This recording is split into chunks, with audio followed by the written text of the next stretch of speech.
And we are live, and the drop did not play because I forgot to load up the system. So I'm just going to skip the drop. You know the drill, fireside chats and all that jazz. So let me just go ahead. Let me just close down that little beeping sound. I've been working on some stuff that you guys will see. I see the Rogue Banshee out there. Hey, Rogue Banshee. All right. So let me get my plugs out here. I have a Patreon, patreon.com/John Crump. Super chats are available. $25 get you a signed book. $5 get you a PVC patch, which is actually $3 less than what they have on Black Swan Tactical for the same stuff, basically. You can also join Gun Owners of America for 25% off at gunowners.org/black-swan-media. Everyone needs a good VPN, and I am now partnered with NordVPN. They are our latest sponsor. Nord is a great company, and they keep your web browsing safe. And I recommend everyone have a VPN, whether it's Nord or not. But if you want to sign up for NordVPN and help out the channel, you can go to crumpy.com/VPN and go ahead and sign up for NordVPN on that. And once again, we are brought to you by Tusk. Tusk is the gun-friendly cryptocurrency. Now that we have all that out of the way, I just want to say one more thing. I've been talking to my niece Bella. She got her laptop. She loves it. And what she wants to do for Christmas is have a toy drive for the Ronald McDonald House. So I'm going to work on setting that up in short order and get probably Amazon wish list or something with a bunch of toys that people can buy and send up there so they can drop off. So she can drop off and like film it and everything. And I think that'd be really good for the channels. Hey, Gorillas and Guns. I see him out there. He is the partner on Virginia Reloaded, my co host on Virginia Reloaded, sponsored by GOA, a new podcast that's going to be debuting very, very shortly here. Now that we have all that out of the way, I want to introduce you to John Petrolino. He is a firearms author and also a journalist. He works for AmmoLand.com. He's also in Jersey. So let me go ahead and bring him on. How are you doing, John? I'm doing well, John. It's a pleasure to be with you this evening. Thank you for having me. Yeah, we've been trying to get this together for a while. Just our schedules haven't been able to line up, and they're finally lining up. Yeah, it just happened to work out. It has been difficult for sure, and I know you're super busy as well. Oh yeah, Freddie over at AmmoLand keeps me busy. I am wearing my ho ho ho. I have a machine gun now. Ugly Christmas sweater for those that are wondering. From Die Hard 2. Yeah. So let's get into it. Let's start out with your book. You wrote a book, right? Yes, sir. So I wrote a book. It's called Decoding Firearms. Okay. If you've got a copy of it, here it is. So everybody could see. It's called Decoding Firearms, and the subtitle is An Easy to Read Guide on General Gun Safety and Use. And it's basically a soup to nuts 101 level book that will take some uninitiated people that want to be learned in guns and hopefully get them up to speed enough to be able to go to the range and or also get some formal training. And that's kind of the quick and dirty on the book. All right. So how long ago did you write that book? Okay, so I started the book last, I want to say August is about when I started it. And I finished my first full draft where the content itself was done in December of last year. From December through to June, which was my publication month, I was finishing up on illustrations and all of that kind of stuff. And as you know, I know you know, but the listeners and viewers aren't aware, the book has over 115 illustrations. So I could just I'll fan out the book here.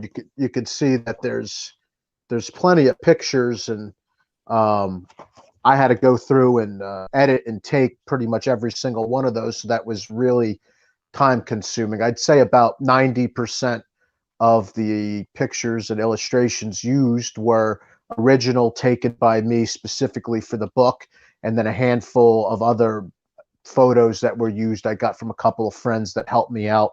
I said, hey, can you get me a picture of this while I was, editing? And say, I need a friend, to help me out. And so I had some of that. And then there's a handful of, we'll call them stock pictures. There's me with a couple of students in there. You can't tell it's me. My back's to the camera, that I just repurposed for use in the book. So that was the timeline was from August to December to have all of the text done. And then I finished with all of the editing of the text, the editing of the illustrations, the adding those into there as well by the time it was June. June 1st is when we published. And yeah, you can see the screen grab there. That's awesome. The Kindle copy is in full color, so that's a good thing for.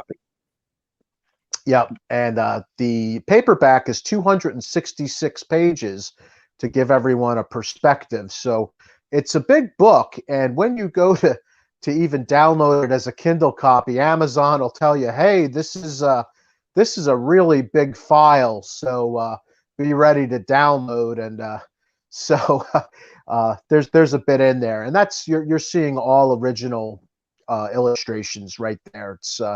It was a lot of fun to do. It was a lot of work, but it was a good deal of fun. Yeah, I like it because it has all the pictures in it, and I'm not a good reader, so not just joking. I'm a pretty good reader. No, but like when I'm teaching someone or showing somebody something and I don't have like a readily available picture, I go to your book.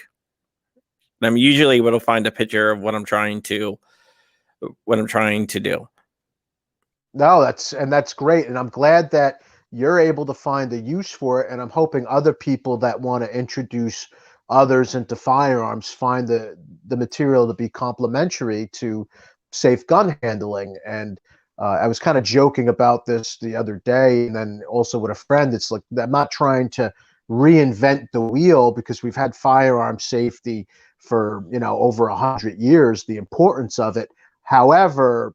I tried to phrase things and present them and scaffold the material in such a way that hopefully everyone would be able to pick up the book, read it, digest it, and not walk away from it, scratching their head saying, "What is this super weird technical term?" I tried to cover as many bases as possible, and also in there is a glossary with I don't know how many terms I put in there, as many as I could fit in. I just crammed in anything that I thought would be important that somebody might want to look up. It's in the glossary. Yeah, I mean, I really like it. Especially for new firearms owners, it's awesome. I just wish when I got into firearms that they had something out there like this. Yeah, and same for me. It took me a while before I personally got formal training. So, I kind of went out there, and I was always involved in shooting sports, and I did the Boy Scout stuff. I did the hunting thing. And then when I became an adult and, bought my first handgun, I kind of went out and just started shooting and doing my own thing. Well, I developed a lot of really bad habits in the process. And then I finally did take some formal training. And boy, do I really wish I had something to help me out in the beginning. Yes, a book like this. So the journey was one that was filled with a little bit of some hard knocks to get to this point. Yeah, this is a really good tool. There's another good tool that I use. I'm thinking about making a video on it. I don't know if you've ever heard of it. It's called World of Guns. I'm not sure. I may have, and I'm not registering the Yeah, name. it's not a book. It's a computer program. I'm on my Mac, so I can't pull it up. But maybe I can find something. It's really cool. If you're into guns, it's something that I think anyone should check out. It's about $40, but the amount Okay. of guns that they have is just amazing. And let me just show you here. I'm going to share my screen here just to show Go, everyone. go for it. Cause it's really cool. I've been playing around with it. I haven't used it on any like YouTube stuff or anything like that, but it's really cool. So basically, it has like hundreds of guns. I'm gonna do it, and so what you do is, I mean, they have hundreds of guns. What you do is you just pick the gun, and it will show you how everything works, and you have Okay. control. So you can actually break it down, split it open. You can see how like the delayed roller system works. They have like X-rays, so you can see how it works inside the gun. Sure. No, that's Ha- unbelievable, and Yeah, that's a really good resource, and I'm finding the training materials that are out there, they're starting to get better and better and better, and the organizations that do offer training are incorporating stuff like that into their multimedia, but this looks phenomenal. yeah. It has hundreds of guns. I mean, and you just can break it down, and it shows you exactly how to break down everything, how to do it. And that's It's their really demo cool. video. Yeah, they have like Okay, little mini cool. games in it too, so you can actually do like shooting targets, but I don't even do the mini stuff. And it has like quizzes, so that's kind of cool where it will actually quiz you on the different types of guns. Yeah, that's super neat. And to your point on, added knowledge and knowing about these things, and I know you picked up on it in the book. I reference to the readers to reference the manual on a specific firearm, something ridiculous like 40 times in the book because it's that important to know how a specific make and model functions and what the manufacturer's expectations are. So another good tool would be something like this where you could get that much more of an edge on knowing about your particular firearm. Yeah, it's something that's really really cool. I love it. Um, Rogue Banshee says he cannot fan out uh the the book like he like that on my Kindle. If tell him to DM me, we'll work something out. And I very much so appreciate his review. He did review the book, and I'm glad that he found it favorable. And I'm not going to cram words in his mouth. The review is published, so we could talk about that. Yeah, I mean it's really good. You also write for AmmoLand. It was really funny. Freddie called me out one day. He was like, "Do you know this guy, John Petrolino?" I was like, "Yeah." I was like, "I do." He's like, "Oh yeah, he does a really good job. He does a lot of FOIA stuff like you do." I was like, "I know." I read his stuff. Yeah, that's funny. Yeah, Freddie is great, and I love AmmoLand, and AmmoLand and my relationship with AmmoLand started in 2015. And way back in 2015, I don't remember what I was doing. I was surfing the web in some capacity, and there was another organization, not AmmoLand, a different organization that was looking for writers. And I just sent them an email. They said, "Send us an email if you're interested in writing." And I've been a writer for 20 years at this point right now. So I've been writing for 15 years, at that point.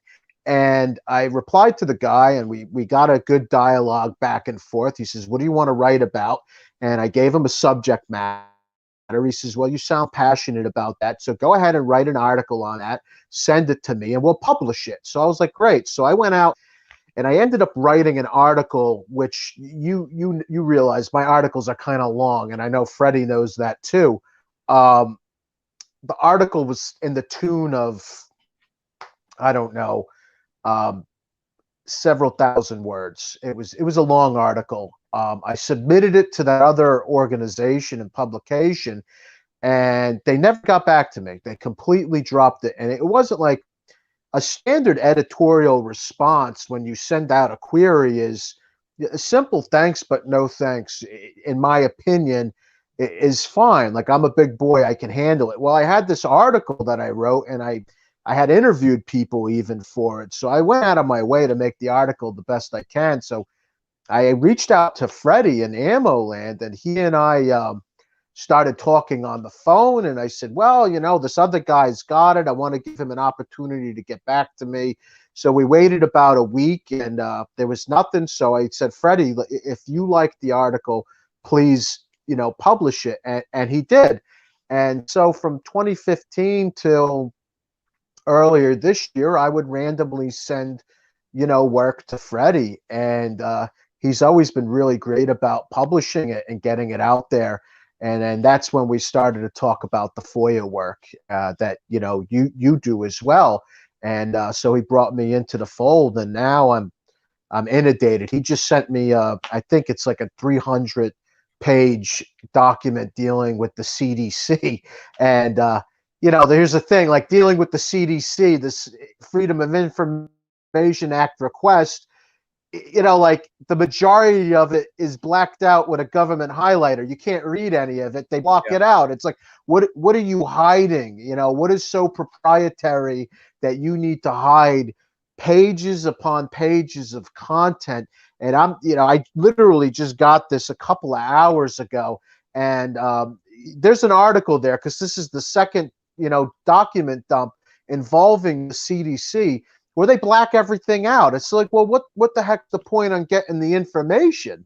So I have the CDC stuff, and then also talking to you through Freddie, the ATF documents, which is, I think, 250 pages of stuff as well. Oh yeah, the one I sent to you. Yeah, Donovan, Mullen, and you are like our main FOIA guys now. It was just so much work to go like pull out the information, then write the article. So now having people to actually like look through and knock out a few articles and stuff like that frees me up to do other stuff. I've been doing a lot with ATF leaks and stuff like that. Oh, absolutely. And we'll talk offline, because I got questions for you about the ATF stuff. But Freddie has been keeping me really busy with the material that he's been supplying me, and a lot of it is like, the first time I got a document dump, I remember I was talking to my wife on the phone, and I said, I'm reading, and I didn't really give it all a close read, but I'm reading these emails between Governor Phil Murphy in New Jersey, his office, and actors like Moms Demand Action and Everytown and all of these other groups. And I just started to get angry, and I got madder and madder and madder, knowing that for years there's people that have been working in the state of New Jersey to try to have an audience with the executive and legislative branch to just be able to communicate our point of view and the view of civil rights. Like, this is a civil right. That's what this is. This is about somebody's freedoms. And these groups just pretty much have a red carpet rolled out for them. So, like, the first document dump I had, it made my blood pressure go like through the roof. And I got so mad. And I just said to my wife, I can't believe how egregious all of this is. And, the normal day-to-day public, people aren't going to say and wake up in the morning like, you know what, I'm going to do a Freedom of Information Act request, and I'm going to learn about what my government may or may not be communicating about. People don't do that. People are working, and people are trying to keep a roof over their heads. People are trying to feed their kids, and it's not easy. And now, COVID days, COVID compounds things even worse, where no, people are not paying attention to what Moms Demand Action is doing with Governor Phil Murphy's office. Nobody cares, when they're struggling to just make ends meet, especially in states like New Jersey. And I'm speaking to you, to Virginia. I'm sure it's not easy in Virginia. Well, no, I mean, I do a lot of FOIA stuff and Oprah stuff. Oprah open records. That's more of a state level FOIA. It's more of a federal government thing. Right. I do a lot. So I do wake up every morning. I do one FOIA request a day. Right. Which is a lot. then I have my attorneys, the Olsons. I stick them on anyone who tries to knock me around and tell me they're not going to do anything. But yeah, Sure. I like the FOIA stuff because we're getting a lot of good information. You mentioned the New Jersey stuff. I read the New Jersey stuff. All the emails going back and forth between Phil Murphy and Moms Demand Action and Giffords and stuff like that. And the thing is, like everywhere that has like Democrat as governor, I've been able to find emails like that. In Virginia, for example, I found emails between Moms Demand Action and not Moms Demand Giffords and the governor and Governor Northam. Right, and that was the same situation. Was Giffords, and I think you had another fellow that I forget who he was that published the article. And I think it Donovan. was his Donovan. So he broke the article. Was the Giffords, much like Moms Demand Action in New Jersey? Giffords went to Northam's office, right, and said, "Hey, let's shut down the gun stores during the pandemic." And because the virus is going to spread at a tremendous rate in gun stores specifically. Like, no, this is a constitutional right to sell guns. And then you have these groups like Giffords and Moms Demand Action petitioning to the executive branches of these states to shut down gun stores. Like, that's disgusting. Yeah, when we were looking for someone to do Virginia stuff, Donovan used to write for me when I used to run our website, and I used to have some writers. I didn't really write there, but I had other people write there. Donovan was one of them. So when we were looking for another writer, I was like, I know a guy who can write, and I knew he can write because I used to edit some of his stuff. He knocked it out of the park with that first breaking article that he did, Oh and yeah, I totally loved it. I thought he did a phenomenal job with the work, and I have that FOIA that he worked through, and it's huge. I don't even know how many pages is. It's again another 250 page document. I'm like, this isn't even dealing with New Jersey. He says, I'll look at it, but give me some time. I'm trying to catch my breath, you know. yeah, and it's just it's crazy. There, one of the things that they talked about in the New Jersey one and Virginia one is that they're afraid of all the new gun owners. Right. Point blank, they are afraid of it, and they wanted the gun shops to shut down to prevent new people from buying guns. The expansion of the Second Amendment, and that's what they were afraid of. And I don't think they were afraid of it for like a safety reason. I think they were afraid of it because they were afraid of losing Yeah. power and Mm-hmm. losing the argument on guns. So that's why they wanted all these gun stores shut down, is to prevent new gun owners from being created, and hopefully new gun owners taking up the mantle of the Second Amendment. Well, sure. They don't want more citizens being woke to this progressive agenda of disarming society. And you're in Virginia dealing with what you're dealing with, and it's a lot of things that New Jersey's been dealing with for decades. And I use Virginia as an example whenever I talk about the importance of safeguarding rights. And something we say is what happens in Jersey doesn't stay in Jersey. And I think even Dan Grodovic had said that to you, and when he did his chat with you. This is something that we talk about as advocates in New Jersey. And I said, look at Virginia. Virginia's gone completely daft. And even now they're discussing about how to limit your carry permits. Is that correct? Yeah, they are. They're trying to limit those, but we're gonna fight back. Oh, We are absolutely. Yep. we are definitely gonna fight back. And hopefully turn up. I don't think it's gonna go as far as Jersey because they got a wake up call last January. Right, right. And you had what, 30,000 people? Was that the tune of how many people were there? Yeah, they say it was 22,000, but one of the things that they did is they only accounted for the block around the Capitol, but it went Right. several blocks past that. So I'm Sure. not I'm not sure exactly how many people were actually there. But Well, I think that was you kind got of tens of thousands of people, but we could say that, as opposed to when we've got things like this in Jersey, we're beating down the door with hundreds, like we're just 300 people, 400 people that'll show up to some of these events. And we're so beaten down and downtrodden, and there's so few gun owners in New Jersey. And again, people want to work. I'm sure they don't want to work, but they have to work, do their job, and punch their card. And who wants to go to Trenton to protest or make their voices heard? And so when I saw the rally in Virginia, I was really, really impressed. I wish I could have been there. I couldn't because of work. But kudos to you guys being able to pull that off, and more of that kind of coverage. And again, getting these new gun owners to see, what are the ramifications of the laws that are getting passed or proposed from these very progressive ideas that, want to usurp freedoms. yeah, you're exactly right. And so far, there really haven't been that many anti-gun stuff proposed for the upcoming legislative session that starts next month. What I think that they're doing is like last year, they pre-filed everything like during the summer. Sure. They didn't pre-file anything this year. And I think the reason is because at the last moment, they're going to throw it out there.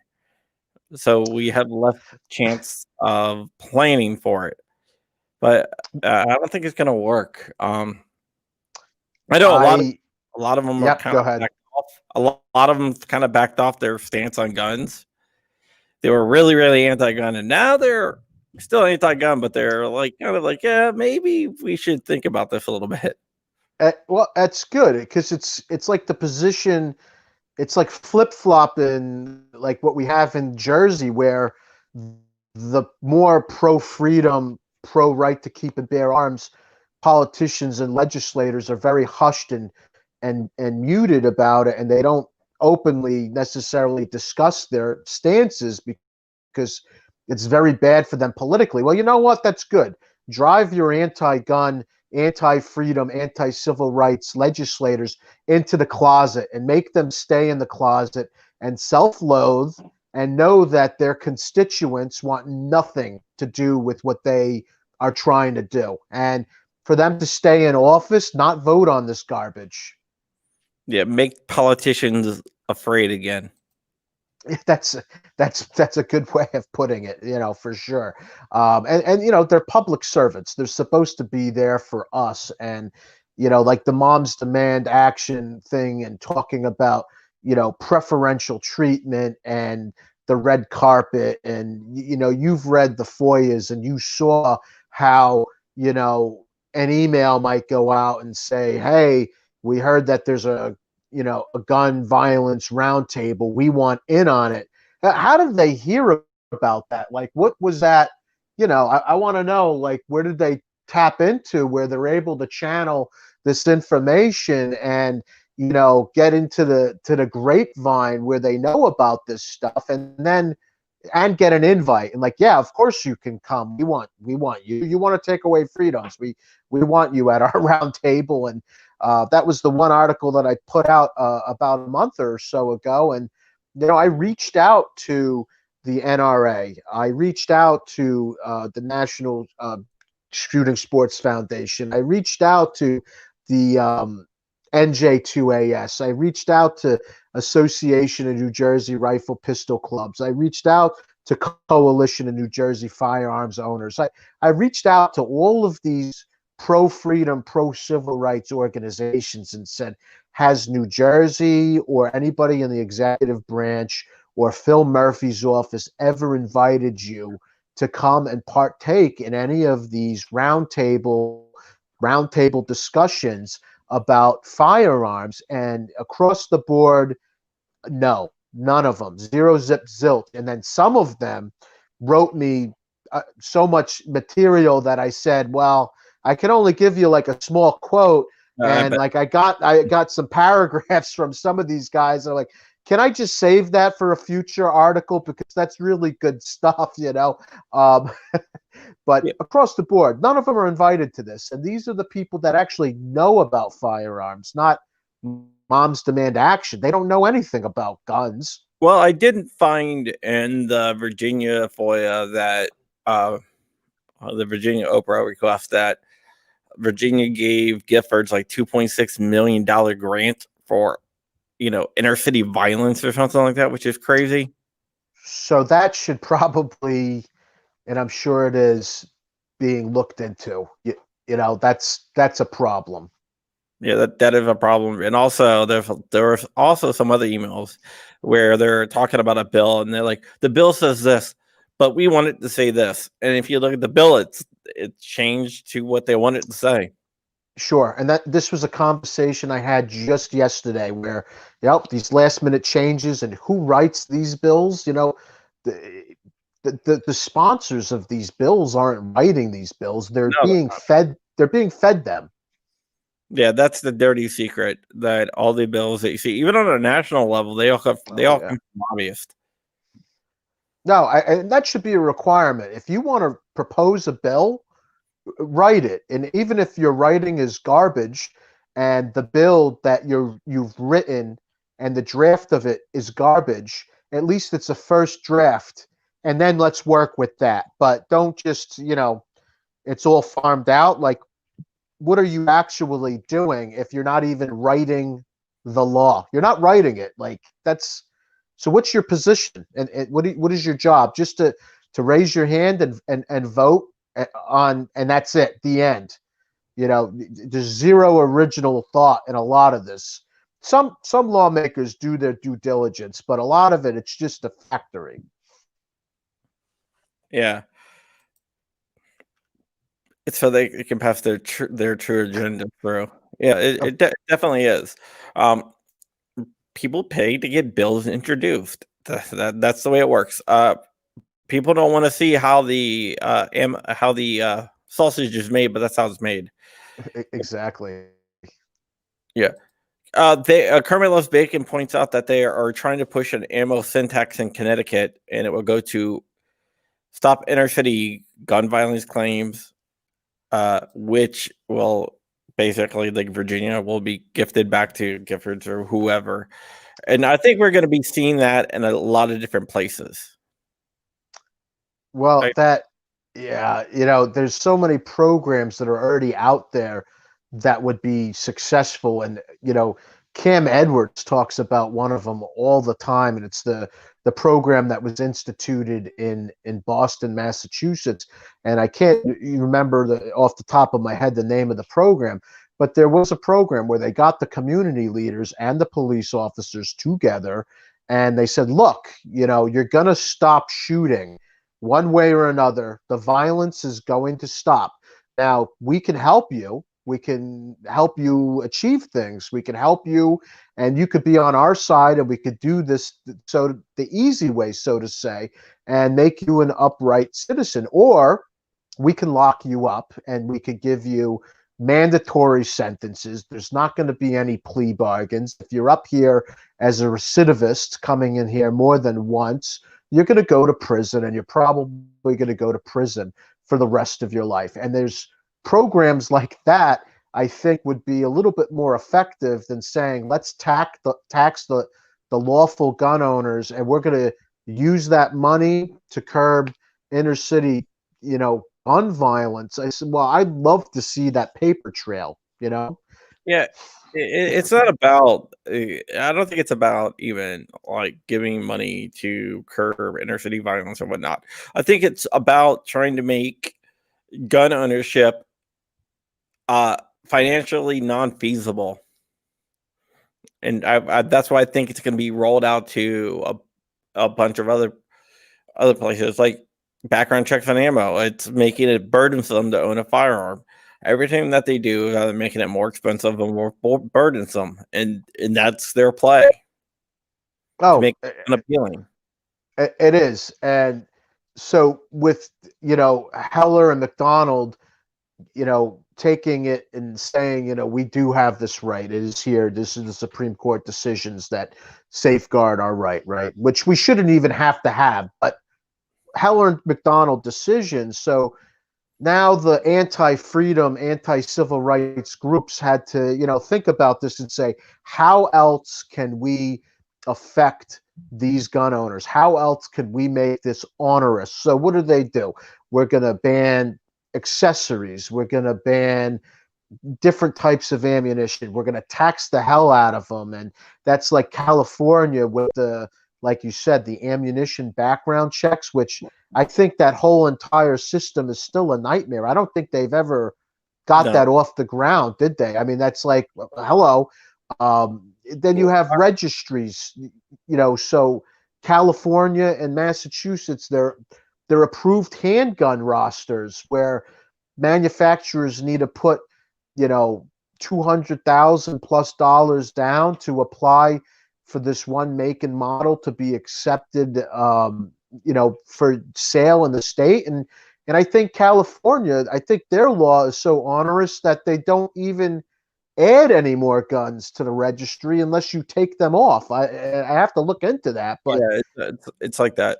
It is like that. I did Oprah request out in California and found out of all the background checks they ran on ammo. This was like at the beginning of the year too, so it's probably changed a lot by then. But sure. there were 38,000 false denials and 127 real denials. So your 127 proper and good and proper denials of people buying ammunition. So we're not even talking about firearms. We're talking about ammunition, which is 100% useless unless you have a firearm, right? Mhm. And so what do you have? A felon or fill in the blank? A gangbanger is going to walk into the gun store to buy his ammunition. Um, you know, that's ridiculous. So I like to see what net effect that 100 plus real denials of ammunition sales really has on public safety in the state of California. I'd like to see that statistic. Maybe that's another good for you. Yeah, and those denials could be for stuff like the license wasn't 30 days old or stuff like Okay. that. So So, so now you can whittle it down even further. The real denials, like how many of this was revolved around criminal intent, right? yeah, they don't actually keep why it was denied, so it's going to be impossible to tell. For that, I try to get that, and they're like, "Yeah, we don't keep that information. They're just denials." Right. Well, it doesn't suit their statistics if they have that information and it gets out like through a document dump, like it's not going to fit the narrative. Yeah, it definitely isn't. That's one of the things that is scary that they're going to try to roll that out probably nationwide. I can definitely see that. Uh, and also, Nix isn't instant. I know the I stands for instant, but it isn't instant in a lot of cases. it's it's not, and in New Jersey, it's great. So we have a federal NICS system, which is instant, right? And that's free, right? You go and you do that through the FBI.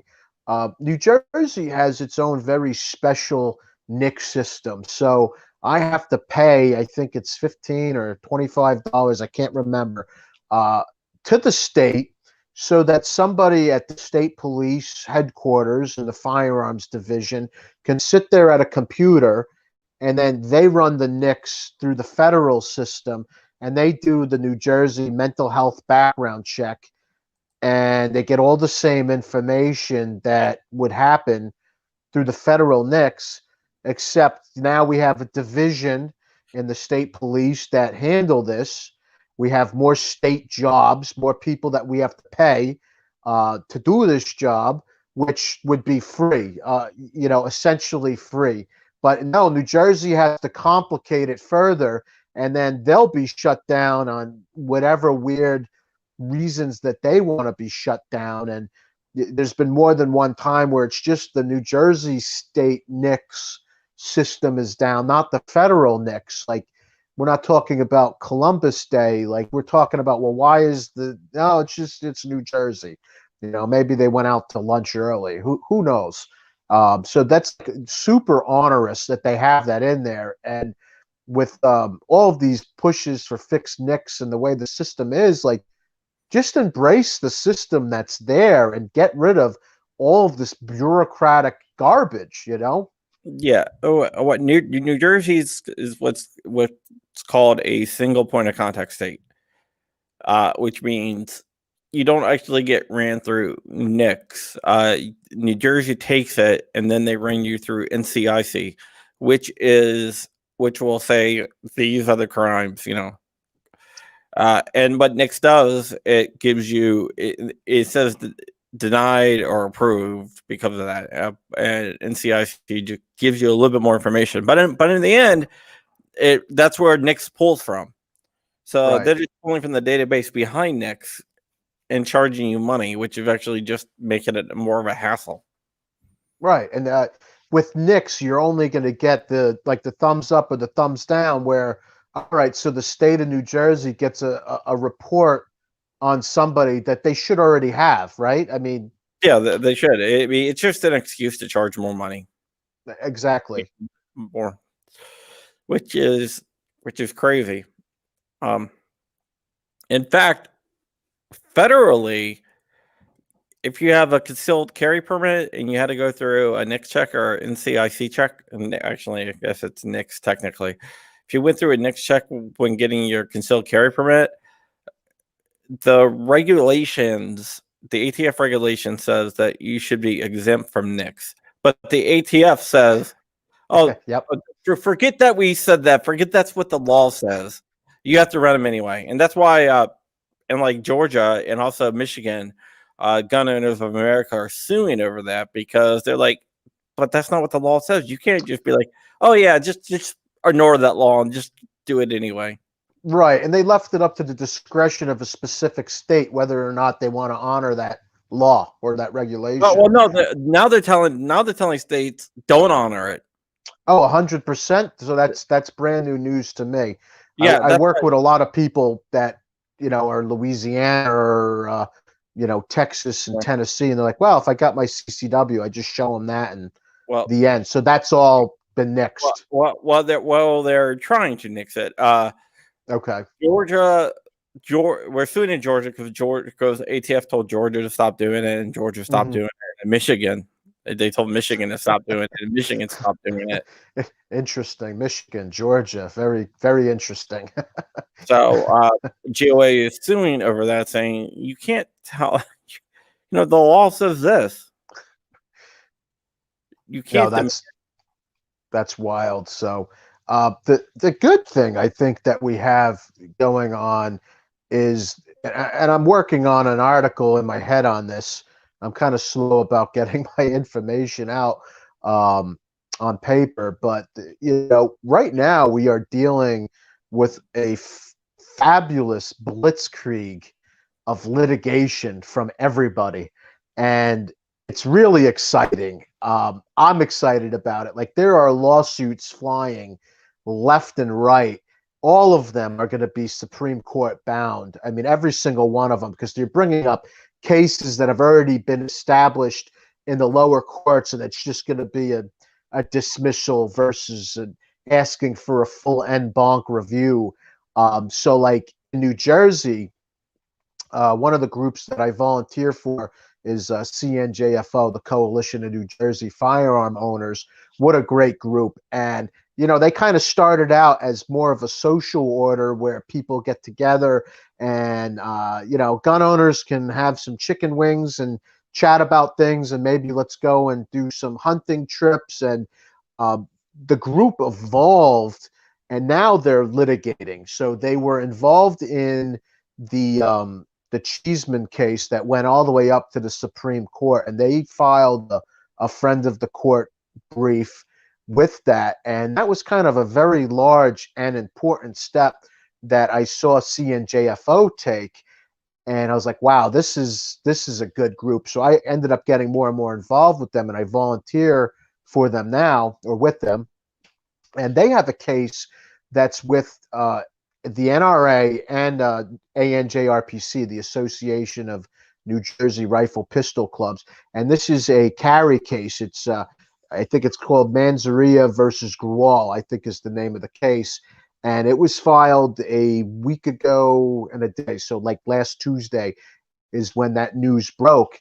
And that's a carry case involving a firearms instructor that is also an FFL holder that, you know, is unable to get a carry permit, which is ludicrous. So I think at minimum, the state of New Jersey should be able to issue carry permits to every single FFL, period, end of story. I mean, these are men and women that are coming in and out of gun stores on a daily basis.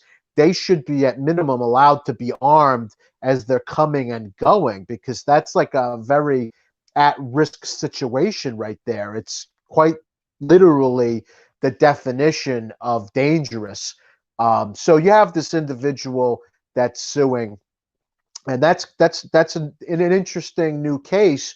I don't have all of the details of the other co-plaintiffs or anything like that. I've only looked over it briefly, but again, CNJFO is attacking the justifiable needs standard in New Jersey, which is similar to the same standards that Maryland holds, and California and Hawaii and all of these other really restrictive states. So that's exciting. What's also exciting out of New Jersey is ANJRPC versus the New Jersey Attorney General and the Superintendent of State Police is the magazine ban for magazines over 10 rounds. So that went all the way up to the district court. The district court ruled against them, saying like, we kind of already ruled on this, and then they said let's have an en banc review. The en banc review was turned down, so now that is headed towards the Supreme Court, and that's speaking specifically to magazines 15 rounds and below, so the 10-round magazine. So it's not like if this case becomes the case, which I know there's other magazine bans in the country, but if this case becomes the case that brings down magazine regulations, it's still going to be capped at 15, and then they're going to have to go back and resue and, you know, try to overthrow the 15-round magazine limit. But that's on its way to the Supreme Court right now, so that's super exciting. And then I saw recently also the Firearms Policy Coalition. They filed a lawsuit, and that's with the Second Amendment Foundation and NJ2AS, and that's another carry lawsuit for New Jersey. That's called Bennett versus Davis. So while we talk about all of this egregious, crazy stuff that's going on that is getting uncovered as we're looking here Monday morning quarterbacking about how disgusting the preferential treatment is that Moms Demand Action gets in every town, and, you know, Handgun Control Inc. and Giffords. At least we have this massive, and those are only the 3 cases that I just cherry picked as talking points for New Jersey. As you know, there's tons of cases. The country is just energized right now. So I'd like to see some fruits from all of this labor.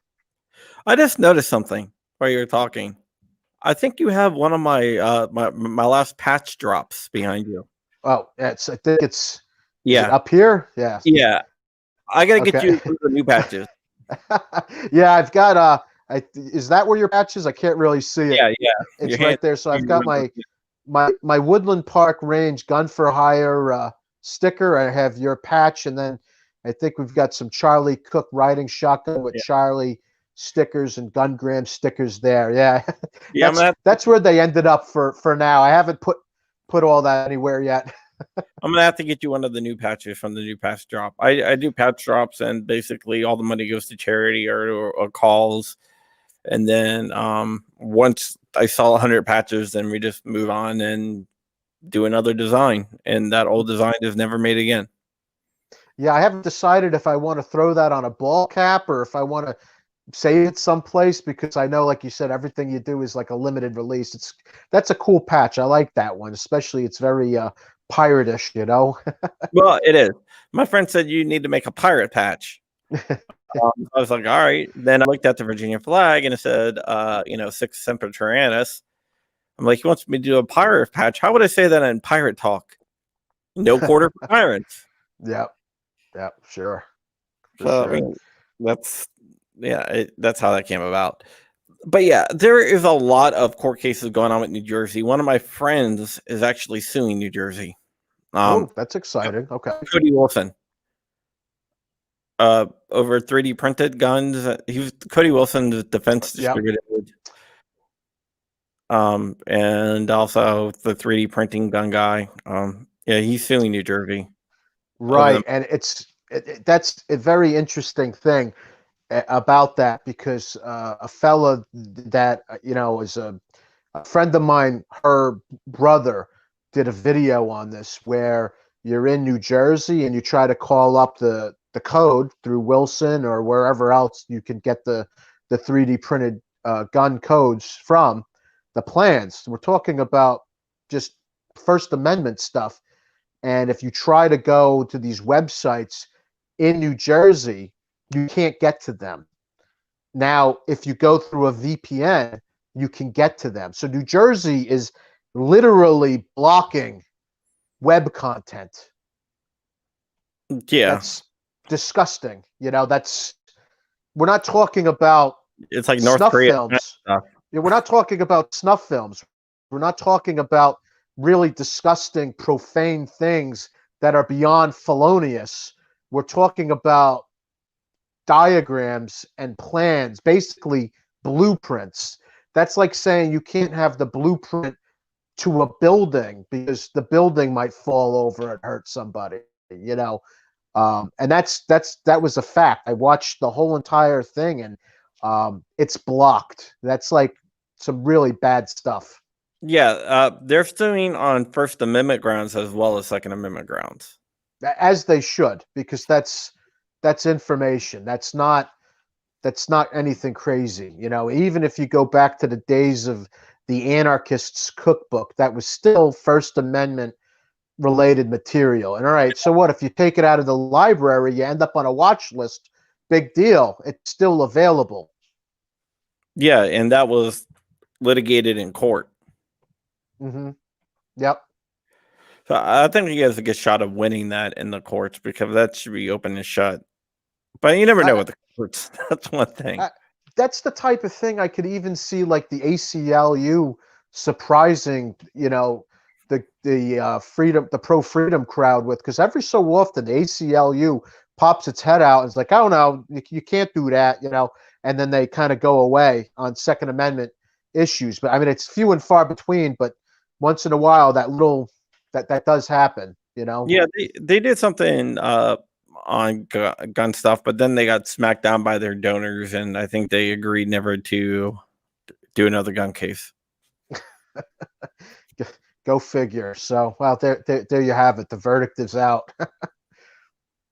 But there's other cases, and I think that definitely does. Uh, it definitely does go ahead and cross the line into a First Amendment case. You know, it's definitely interesting. So I hope he wins, and I think he will win it. He has a good shot of winning on both counts. What Is they were he trying to back in? I was going to say, is he back in Texas now? yeah, he's back in Texas from his Okay. vacation. just a question. Now that always bugs me. He got busted. The girl, I'm not going to go into too much. I don't look. I don't know the whole details. I just knew he was out of country for a little while. No, well, he went out of the country, then got arrested over in Singapore and shipped back. The girl was 1 year underage, which okay, that's bad. But she also lied about her age. They met on a website that you had to be 18. She told him that she was of age and everything else. Um, Yeah, I know that for a fact that she actually told him, and I do know that he thought that she was, from talking to him, that he thought that she was of a before they even got arrested. Like, oh yeah, this girl, I met this girl, oh, she's kind of young, but she's 18, it's all good. She's 18. And nope.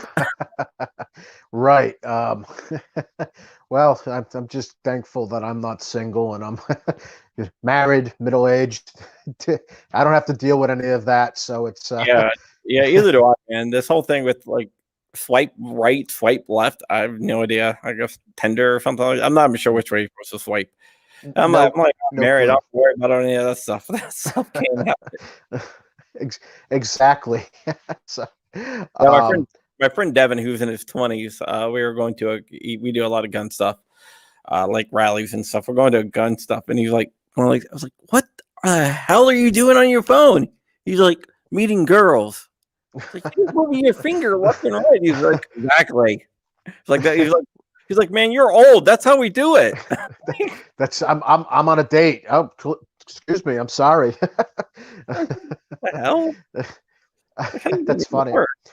Uh, I do have a question for you. Where did you end up with the gun show litigation in Virginia?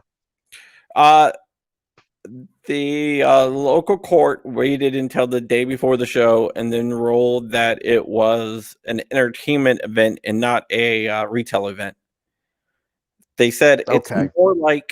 it's more like a concert or a sporting event than going to a store and buying stuff. If people don't go there to buy stuff, they go there to socialize. I'm like, what the hell? It, So it, is that buck ended there, or is this going to be punted on a damage level? I the buck Ah, ended there basically.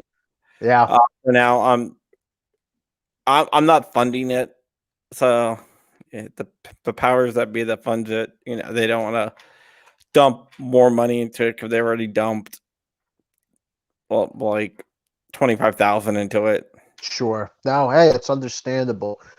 Yeah. So what the hell? How did you get herpes? Who? What the? What? I have no idea what Gorillas and Guns is He said talking that's about. how you get maybe from swiping left and right. That's how Oh, I okay. don't know.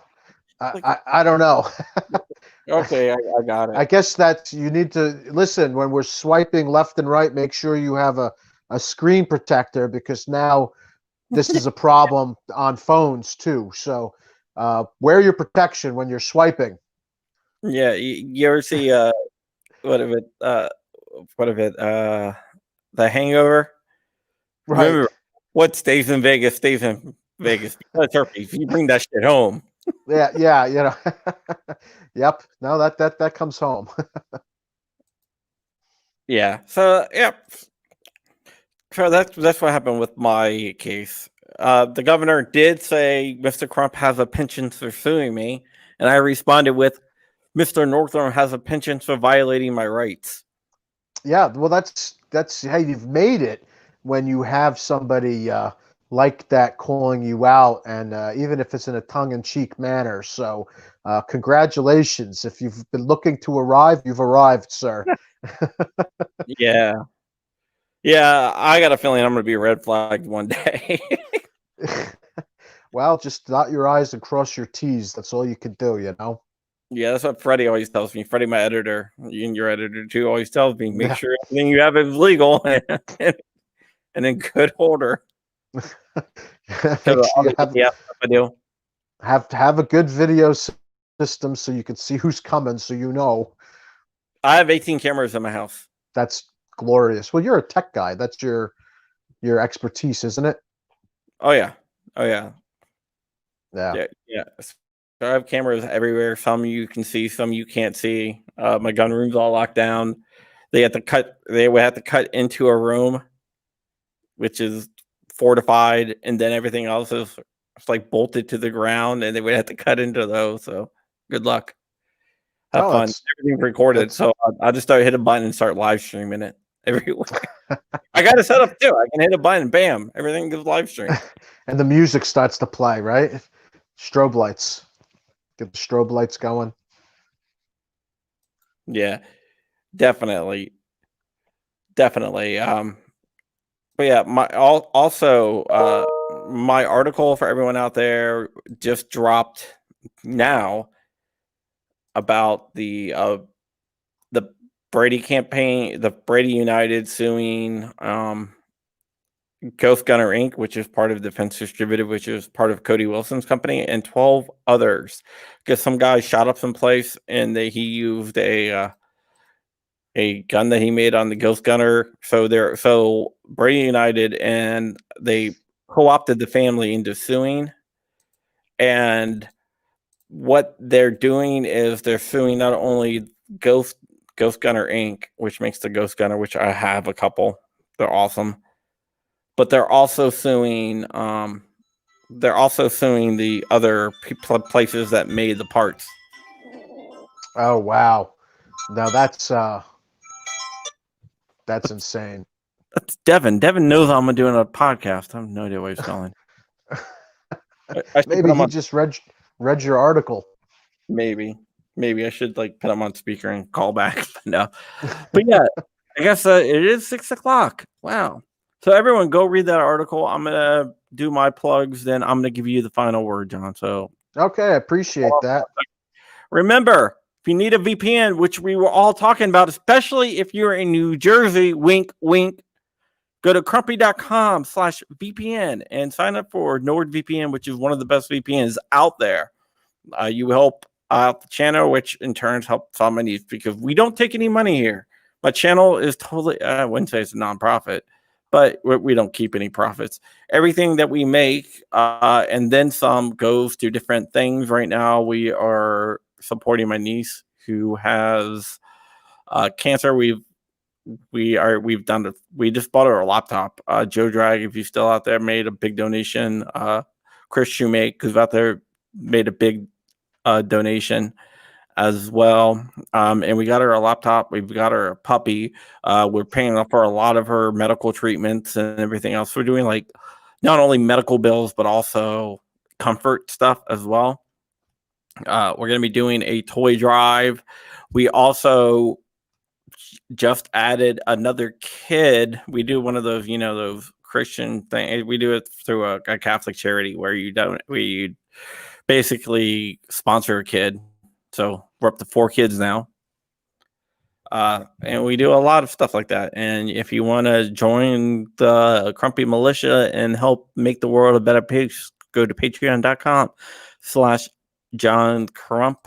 Check out my book at crumpy.com/giants to get 25% off Gun Owners of America at gunowners.org/black-swan-media. Go to Black Swan Tactical, use code Crumpy for 10% off, and we have the Gorilla and Guns